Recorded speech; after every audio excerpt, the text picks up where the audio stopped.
হরে কৃষ্ণ। আজ 18ই আষাঢ় 1432 ও 3রা জুলাই 2025 বৃহস্পতিবার। আজ আমি ভাগবতম পাঠ করছি। ভাগবতমের চতুর্থ স্কন্ধ, প্রথম ভাগ, 49 অধ্যায়। পৃথু মহারাজের শত অশ্বমেধ যজ্ঞের শ্লোক 9 থেকে 14। নারায়ণ হে নারায়ণ, ভবভয় হরণম নারায়ণ। শ্লোক 9। সিন্ধব রত্ন নিকরান গিরয় হন্নং চতুর্বিধম উপায়নমুপাজ্জহ্রু সর্বে লোকা সপালকা। অনুবাদ: সমুদ্রে নানা প্রকার মূল্যবান রত্ন সমূহে পূর্ণ ছিল, পর্বত ধাতুতে পূর্ণ ছিল এবং তার জমি ছিল অত্যন্ত উর্বর, এবং তাতে চতুর্বিধ খাদ্য সামগ্রী প্রচুর পরিমাণে উৎপন্ন হচ্ছিল। তখন বিভিন্ন গ্রহলোকের লোকপালগণ ও জনসাধারণ পৃথু মহারাজের জন্য নানা প্রকার উপহার নিয়ে সেখানে এসেছিলেন।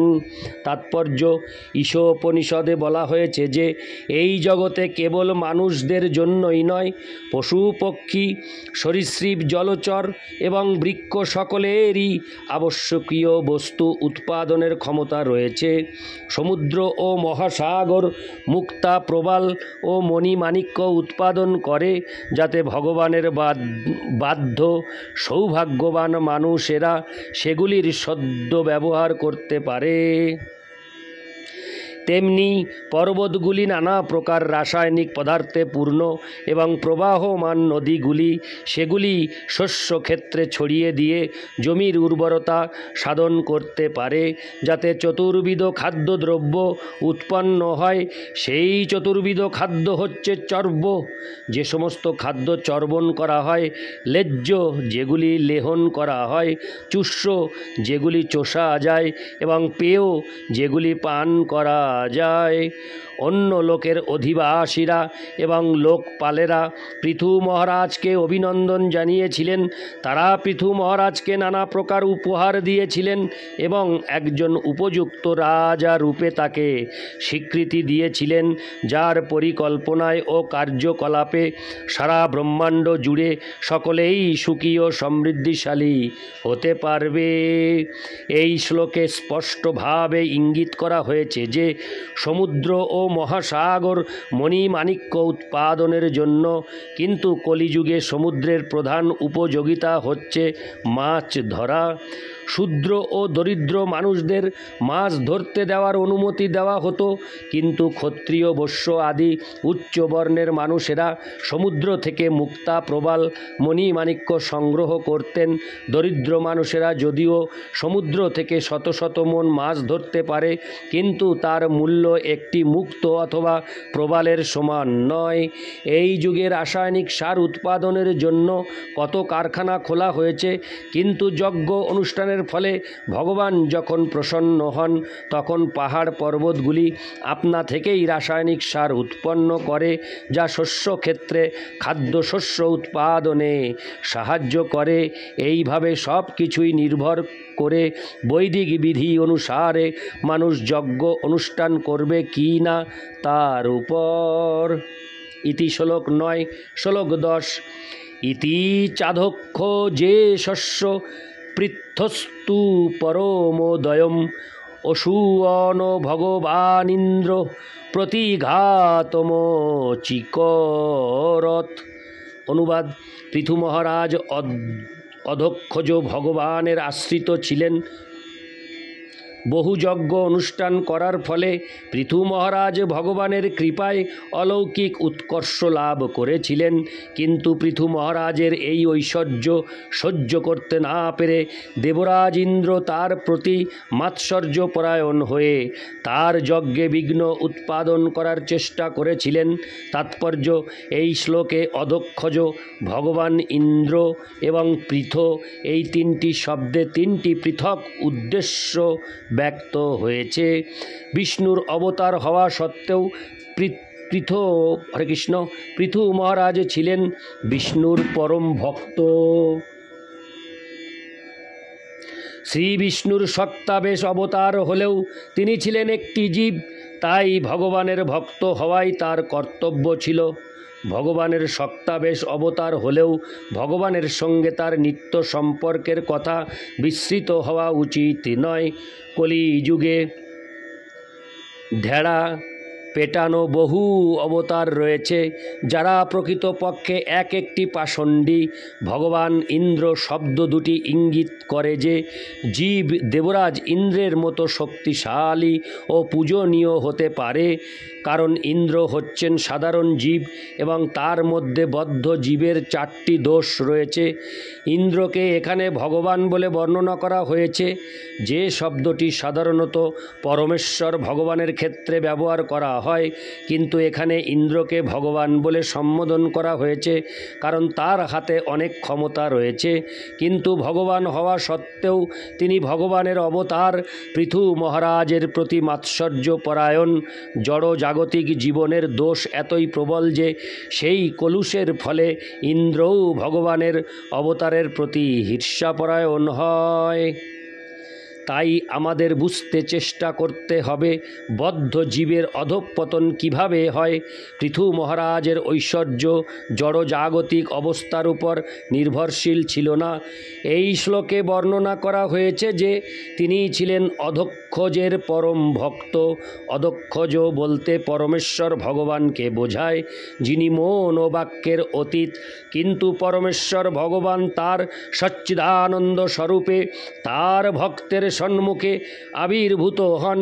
ভক্ত প্রত্যক্ষভাবে ভগবানকে দর্শন করতে পারেন, যদিও ভগবান আমাদের ইন্দ্রিয় ও প্রত্যক্ষ অনুভূতির অতীত। ইতি শ্লোক 10। শ্লোক 11। চরো মেনাশ্বমেধেন যজমানে যজুষ্পতিম বৈন্যে যজ্ঞপশুং স্পর্ধন্নোপবাহ তিরোহিত। অনুবাদ: পৃথু মহারাজ যখন শেষ অশ্বমেধ যজ্ঞটি অনুষ্ঠান করছিলেন, তখন ইন্দ্র সকলের অলক্ষ্যে যজ্ঞাশ্বটি অপহরণ করেন। পৃথু মহারাজের প্রতি অত্যন্ত মাৎসর্যপরায়ণ হয়ে তিনি তা করেছিলেন। তাৎপর্য: ইন্দ্র শতক্রতু নামে পরিচিত, কারণ তিনি 100 অশ্বমেধ যজ্ঞ অনুষ্ঠান করেছিলেন। আমাদের কিন্তু মনে রাখতে হবে, যজ্ঞে যে পশু বলি দেওয়া হয় তাকে হত্যা করা হয় না। যজ্ঞের সময় যথাযথভাবে উচ্চারিত বৈদিক মন্ত্রের প্রভাবে উৎসর্গীকৃত পশু নবজীবন লাভ করে ফিরে আসে। সেটি হচ্ছে যজ্ঞ সার্থক হয়েছে কিনা তার পরীক্ষা। পৃথু মহারাজ যখন 100 অশ্বমেধ যজ্ঞ অনুষ্ঠান করেছিলেন, তখন ইন্দ্র তার প্রতি অত্যন্ত মাৎসর্যপরায়ণ হয়েছিলেন, কারণ তিনি চাননি যে কেউ তাকে অতিক্রম করুক। ইন্দ্র একজন সাধারণ জীব হওয়ার ফলে পৃথু মহারাজের প্রতি ঈর্ষাপরায়ণ হয়েছিলেন এবং নিজেকে অদৃশ্য রেখে তিনি যজ্ঞাশ্ব অপহরণ করেছিলেন এবং এইভাবে তিনি যজ্ঞ অনুষ্ঠানে বিঘ্ন সৃষ্টি করেছিলেন। ইতি শ্লোক 11। শ্লোক 12। তমত্রীর ভগবানৈকত্তর মনং বিহায়োষা আমুক্তমিব পাখণ্ডং জোহো ধর্মে ধর্ম বিভ্রম। অনুবাদ: ইন্দ্র যখন ঘোড়াটি চুরি করে নিয়ে যাচ্ছিলেন, তখন তিনি মুক্ত পুরুষের বেশ ধারণ করেছিলেন। প্রকৃতপক্ষে সেই বেশ ছিল এক প্রকার প্রতারণা, কারণ তখন তার আচরণ ভ্রমবশত ধর্মাচরণ বলে মনে হয়েছিল। ইন্দ্র যখন আকাশমার্গে এইভাবে পলায়ন করছিলেন, হরে কৃষ্ণ, করছিলেন, তখন মহর্ষি অত্রি তাকে দেখতে পান এবং সমস্ত ঘটনা সম্বন্ধে অবগত হন। তাৎপর্য: এই শ্লোকে ব্যবহৃত পাখণ্ড শব্দটি কখনো পাষণ্ড বলেও উচ্চারণ করা হয়। এই শব্দ দুটি সেই সমস্ত ব্যক্তিদের ইঙ্গিত করে যারা অত্যন্ত ধার্মিক হওয়ার অভিনয় করে, কিন্তু প্রকৃতপক্ষে তারা অত্যন্ত পাপী। ইন্দ্র অন্যদের প্রতারণা করার জন্য গৈরিক বসন ধারণ করেছিলেন। নিজেদের মুক্ত পুরুষ বলে প্রচারকারী অথবা ভগবানের অবতার বলে প্রচারকারী বহু ভণ্ডরা এই গৈরিক বসন অপব্যবহার করছে। তার ফলে মানুষ প্রতারিত হয়েছে। আমরা বহুবার উল্লেখ করেছি যে বদ্ধ জীবের প্রতারণা করার প্রবণতা থাকে, তাই সেই প্রবণতাটি দেবরাজ ইন্দ্রের মতো ব্যক্তির মধ্যেও দেখতে পাওয়া যায়। সেই সূত্রে বোঝা যায় যে দেবরাজ ইন্দ্রও জড়কলুষ থেকে মুক্ত নন। তাই আমুক্তম ইব অর্থাৎ যেন একজন মুক্ত পুরুষ শব্দগুলি ব্যবহার করা হয়েছে। সন্ন্যাসীর গৈরিক বসন সারা জগতের কাছে ঘোষণা করে যে তিনি সমস্ত জড়জাগতিক বিষয় ত্যাগ করেছেন এবং তিনি কেবল ভগবানের সেবায় যুক্ত। সেই প্রকার ভগবদ ভক্তই প্রকৃতপক্ষে সন্ন্যাসী বা মুক্ত পুরুষ।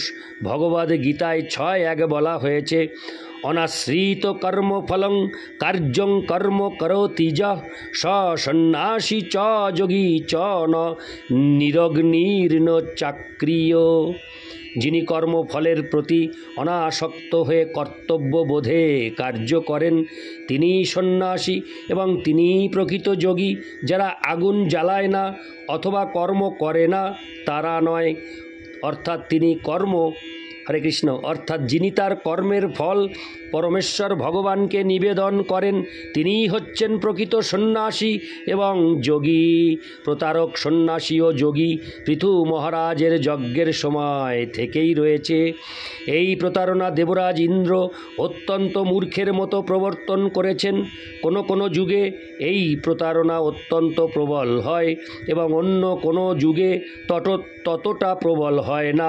সন্ন্যাসীর কর্তব্য অত্যন্ত সতর্ক থাকা, কারণ শ্রী চৈতন্য মহাপ্রভু বলেছেন, সন্ন্যাসীর অল্প ছিদ্র সর্বলোকে গায়। চৈতন্য চৈতামৃত মধ্য 12:51। তাই অত্যন্ত নিষ্ঠাবান ও ঐকান্তিক না হলে সন্ন্যাস গ্রহণ করা উচিত নয়।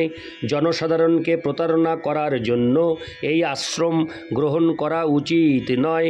কলিযুগে সন্ন্যাস গ্রহণ না করাই ভালো, কারণ এই যুগে মায়ার প্রলোভন অত্যন্ত প্রবল। পারমার্থিক উপলব্ধিতে অত্যন্ত উন্নত ব্যক্তিরাই কেবল সন্ন্যাস গ্রহণ করা হরে কৃষ্ণ পারমার্থিক উপলব্ধিতে অত্যন্ত উন্নত ব্যক্তিরই কেবল সন্ন্যাস গ্রহণ করা উচিত। জীবিকা উপার্জনের জন্য অথবা কোনো জড়জাগতিক উদ্দেশ্য সাধনের জন্য এই সন্ন্যাস আশ্রম গ্রহণ করা উচিত নয়। ইতি শ্লোক 12। শ্লোক 13। অত্রিনা চোদিত হন্তুং পৃথুপুত্র মহারথ অন্নধাবত সংক্রুদ্ধ স্তিষ্ঠ তিষ্ঠতি চাব্রবীত।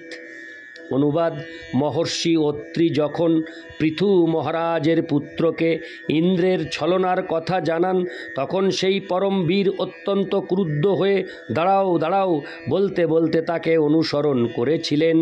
তাৎপর্য: ক্ষত্রিয় যখন শত্রুকে যুদ্ধে আহ্বান করে তখন তিষ্ঠ তিষ্ঠ শব্দগুলি তারা প্রয়োগ করে। যুদ্ধ করার সময় ক্ষত্রিয় যুদ্ধক্ষেত্র থেকে পলায়ন করতে পারে না, কিন্তু কোনো ক্ষত্রিয় যদি কাপুরুষের মতো তার পৃষ্ঠ প্রদর্শন করে যুদ্ধক্ষেত্র থেকে পলায়ন করে তখন তাকে তিষ্ঠ তিষ্ঠ শব্দের দ্বারা যুদ্ধ করতে আহ্বান করা হয়। যথার্থ ক্ষত্রিয় কখনো তার শত্রুকে পিছন থেকে হত্যা করে না এবং যথার্থ ক্ষত্রিয় কখনো যুদ্ধক্ষেত্র থেকে পৃষ্ঠ প্রদর্শনও করে না। ক্ষত্রিয় নীতি ও তেজ অনুসারে হয় যুদ্ধে জয়লাভ নয়তো যুদ্ধক্ষেত্রে মৃত্যুবরণ করতে হয়। স্বর্গের রাজা হওয়ার ফলে ইন্দ্রের পদ যদিও অত্যন্ত উন্নত, তবুও যজ্ঞের অশ্ব অপহরণ করার ফলে তিনি অধঃপতিত হয়েছিলেন।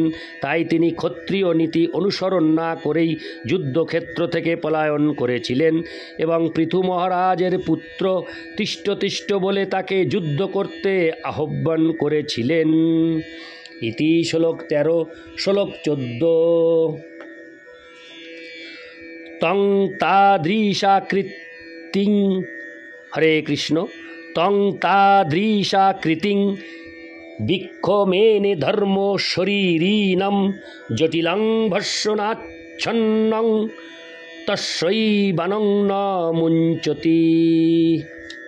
অনুবাদ: ইন্দ্রকে জটাধারী ও ভস্মাচ্ছাদিত দেখে পৃথুর পুত্র তাকে একজন ধর্মাত্মা ও পবিত্র সন্ন্যাসী বলে মনে করেছিলেন এবং তাই তিনি তার প্রতি বাণ নিক্ষেপ করেননি। ইতি শ্লোক 14। নারায়ণ হে নারায়ণ ভবভয়হরণম নারায়ণ। হরে কৃষ্ণ।